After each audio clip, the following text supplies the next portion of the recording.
Ito yung unang titigilan namin dito sa Marilake. Nakikita nyo, ito yung highway. Pero isa ito sa mga sikat na dinadaanan katulad yan eh.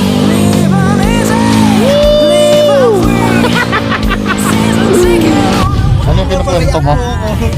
Dito nakatingin kasi ako, may nakita ako sa sa labas na nakaitim ng t-shirt at tray na hanggang dito lang. Nakita daw ni Sir Moriel. Pati yung driver namin nakita din daw. Sabi niya. Kaya inano ko kaagad eh. Sinabi ko kasi biglang nawala eh. Eh napansin talaga.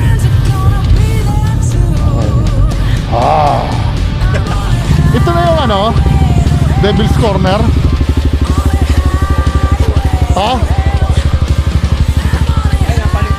Ayan, tapos yung mga nag-over, eto kanal yan eh. Oh. Yan, kanal yung gilid niya yan. Kadalasan dito tumatama sa area na yan. Yan, pwede na yan. Pagka green lang siya. Pwede na yan. Oscar! Oscar!